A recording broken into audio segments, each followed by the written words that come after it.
played pro baseball with the Oakland Athletics organization from 2010 to 2015, and had a great time. It was an awesome career, but ended shoulder injury, and I'm really lucky to be able to pursue my other passion.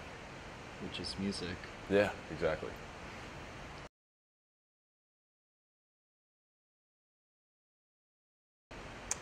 So, Torn, it's funny because, I originally wrote that with the feeling of awakening to, just generally as you grow up, you see the way of the world for what it is more so, and less of your fairy tale for what it may be. And not necessarily just about baseball, but by the people in my life and the different things that I expose myself to, really maybe not focused on my best interest and more so focused on being what I wanted people to see me as. So Torn, to me, there's a line in the song that I repeat. It says, "It used me, so use it." And a lot of that stems from just growing up to the way of the world, using the things in the world that are available to you to help yourself, not in a selfish way, but just to take care of yourself, nurture yourself. There's some sexual innuendo in that song. It's got sort of like a dual meaning, but in listening to it just the other day, I kind of had a light bulb go off in my head. I thought, not that I felt used by my career as a baseball player. It was a great experience. It made me who I am today. But whenever you're a part of something that big, that much bigger than yourself, you really have to take care of yourself. You have to really concentrate on you and be aware of the things that are influencing you and your happiness. So if you don't remain aware, you'll feel used, you'll be used. And metaphorically, that can play over into so many other people's lives being used. But rather than be used, just be aware and take care of yourself, nurture yourself. And that's mostly the message. But here's the light bulb I was talking about. I tore my labrum and it ended my baseball career, So the end of the song, there's a change in me torn in two, and it's like not a bad thing. It's an evolution for me. It was an evolution in my life, taking from all the music I've played since I was 13 therapeutically, getting things off my chest, and all that spare time in baseball that I had to really pour into my music, and tearing my shoulder apart opened up the entire door for me to expose that to the world, bear my music to the world, and I think it's a much better medium for me to share myself than pitching ever was.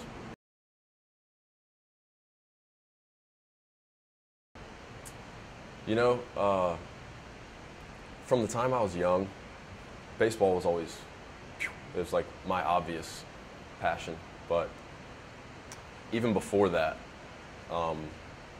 music was something I always had a tie to. My father, he passed away when I was 4 years old, and he was a musician and an actor his whole life. At 16, he left home and moved to Chicago to play piano bars. And so growing up knowing that, not having him there and knowing that he had loved music so much and he was talented at it, my mom would always just talk about how much of a light he was in that regard, really drove me to be interested in it. And the more I became interested in it, the more I realized that I had a knack for it, or I would call it less talent and more just it meshes with me and my expression well. It's a good way for me to express myself. But my mother was a dancer.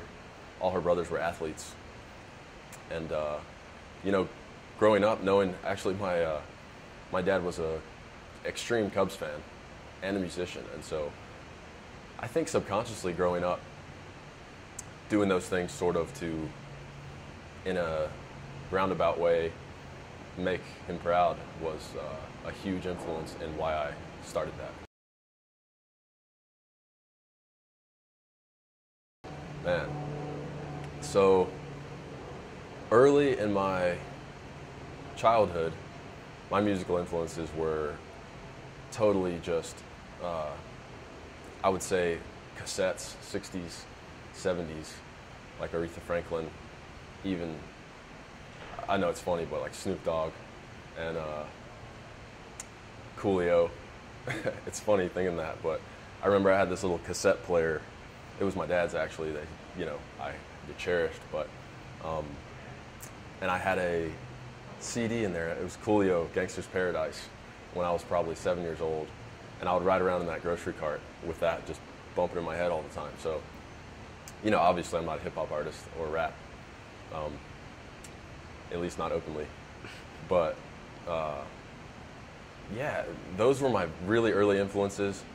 And then radio took over in my 8, 9, 10, middle school, I guess. It was just mainstream, whatever was pumped into the car stereo. That was my influence. But then when I started playing guitar, which I was 13 years old, I really started becoming interested in, I guess it would be the genre of almost like movie soundtrack music. Artists like Sufjan Stevens, Ray LaMontagne, John Mayer, which is an incredible guitarist that I can't compare myself.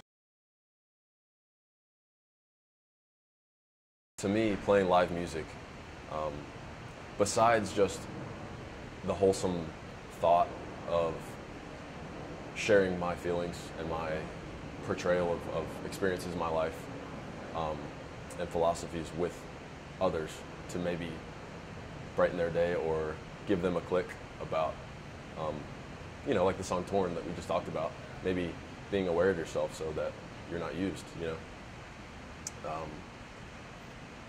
So outside of that more wholesome aspect of playing live, I really think selfishly just overcoming that childhood fear, I guess you would call it, of opening up to people and you know, baring your soul. It's a very vulnerable thing, and to do that and have a positive response from an audience is a really fulfilling. So far, I've put out some YouTube videos where I'm just playing in front of my laptop, sharing some of my lyrics. You can find all that on my site. It's blakehassebrock.com, BlakeHassebrock.com. No L. So just relax and see through me. Vision's clear. Now just breathe. Feel my heart. Feel my music fall apart. You could use it.